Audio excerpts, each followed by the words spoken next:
Gaming had a few highlights to celebrate in 2023. We saw the release of some incredible games like Baldur's Gate 3, Zelda, Tears of the Kingdom, and of course Gollum.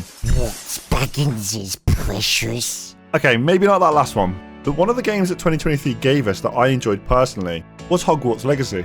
The announcement trailer was great, and the cinematic trailer just built on that hype.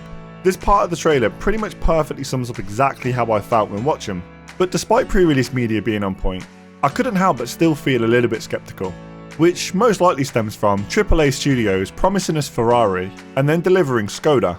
After a couple of delays, the game finally released in February 2023, and to my absolute delight, it wasn't a Skoda. In fact, if Ferrari made games, they'd have a hard time topping what Avalanche achieved here with Hogwarts Legacy. This game captures the magical essence of Hogwarts, combines it with an open world, stunning visuals, and some classic RPG elements, and for a lot of people, realises a childhood dream by allowing the player to finally learn magic at Hogwarts.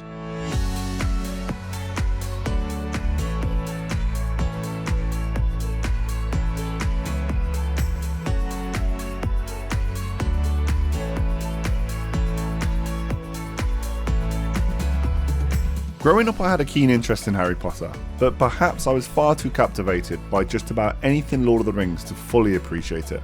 At this point, I've read up to the Order of the Phoenix book, and in my house the films are something we like to watch in the build up to Christmas each year.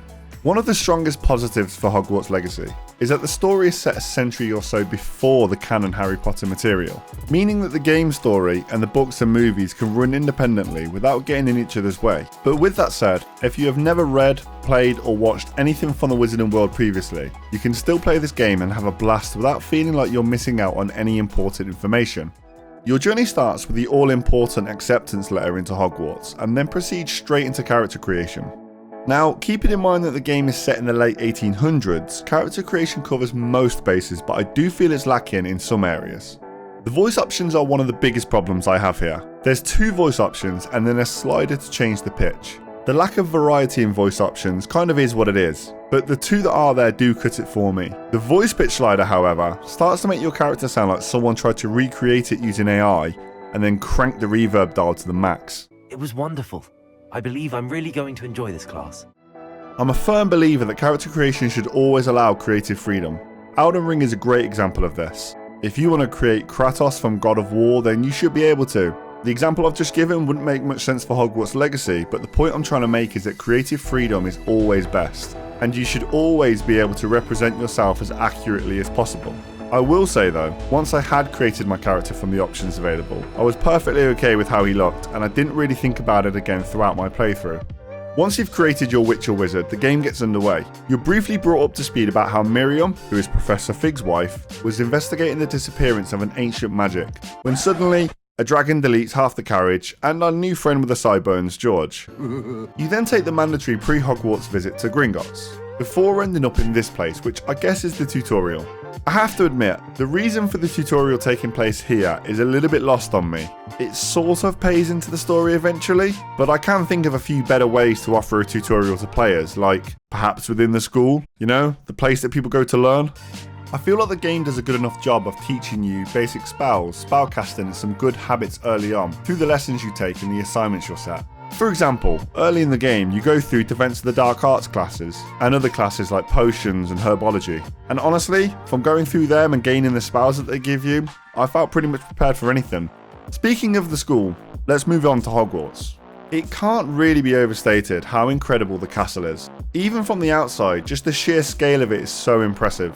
On an early quest I ventured over to Hogsmeade to grab some supplies and I couldn't help but keep looking back just to take it in. There's been a real faithful effort made to recreate Hogwarts with respect to small details from classrooms and common rooms and outdoor areas. It really is just a joy to explore.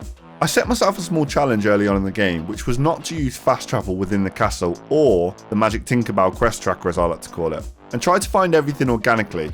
And I'm not sure if it's a good or a bad thing, but it really did lead to some nostalgia of being in school myself. You can honestly get your money's worth by just exploring Hogwarts. There's lots of quests and collectibles to find around the school, which just rewards you for taking that extra time to look around. And if you have watched the films or the books, you're going to find plenty of Easter eggs around the place. There's some really great detail that you can appreciate whilst exploring, like the wooden floor in some of the corridors is worn from the path that the students would have taken, or the decorations in the classrooms. You can tell that the creation of this castle has really been a labour of love, and I can seriously appreciate what Avalanche has done with the place. The world outside of Hogwarts isn't the biggest, which isn't always a problem. I'm sure most of us have played in worlds before that have been a mile wide and just an inch deep. There's plenty to discover in the world for what it is, and I definitely found myself getting caught up in side quests and activities like Merlin trials. And there's also plenty of really cool locations to explore, like the Forbidden Forest, Hogsmeade and Falcroft, just to name a few.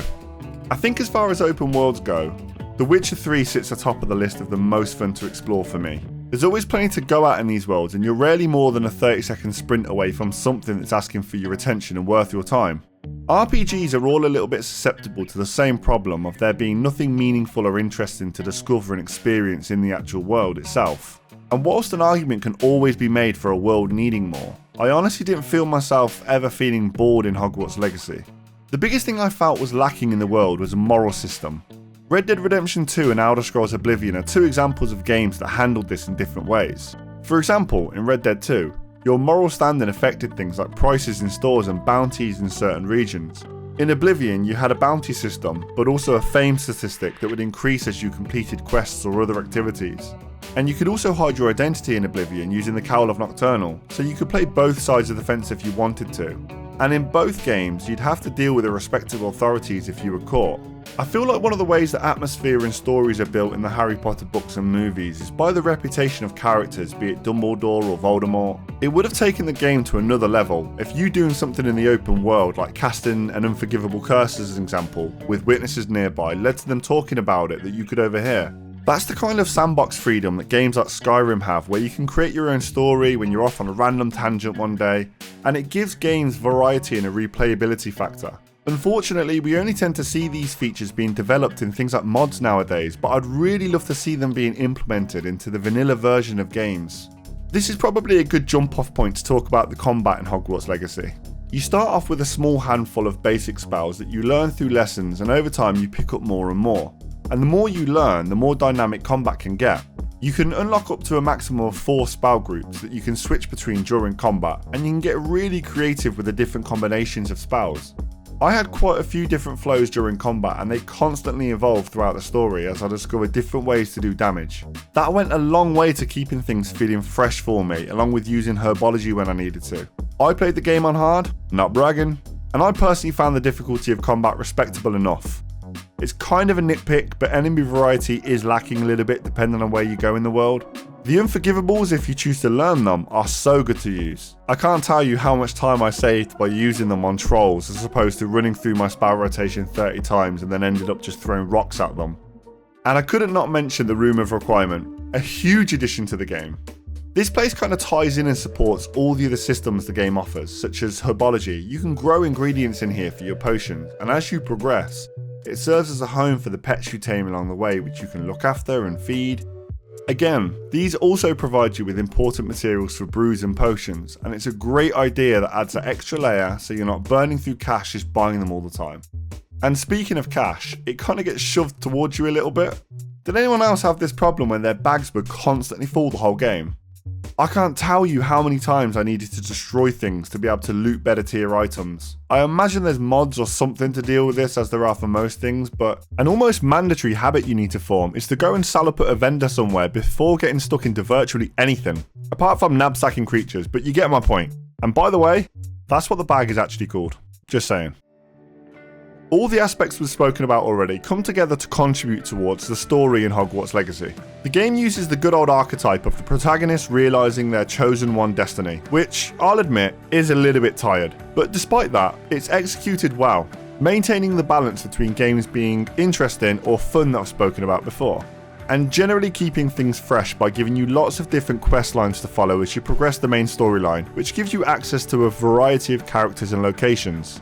I feel like one of the most important things to keep in mind when thinking of the story is the wide audience this game will attract, which, to be fair, makes it hard to write a story that everybody will enjoy and appreciate. I personally really enjoyed it, and although the decision of starting the player in the 5th year has been met with some criticism, I can appreciate how this has freed up some aspects of the game, like allowing Hogsmeade to be explored and striking a balance in the maturity of the storyline for those that have grown up with Harry Potter already, and those that are doing so currently. The game definitely could have done a few things better, like give some kind of talent option to skip the annoying Alohomora minigame, especially when Natty has an overpowered AoE version. But I can forgive parts of the game like that when you get to watch incredible moments like these. There's so many things that I haven't mentioned about this game that I love, like how the castle changes with the seasons, as does the world and the hamlets within it. Experiencing the world on your hippogriff, or random things in the world like the giant squid in the lake or dragons flying around. Sure, there's room for improvement in some areas, which are hopefully rectified in the inevitable sequel, but it's undeniable that this game has soul, and it is a total must-play for fans of fantasy open world RPGs.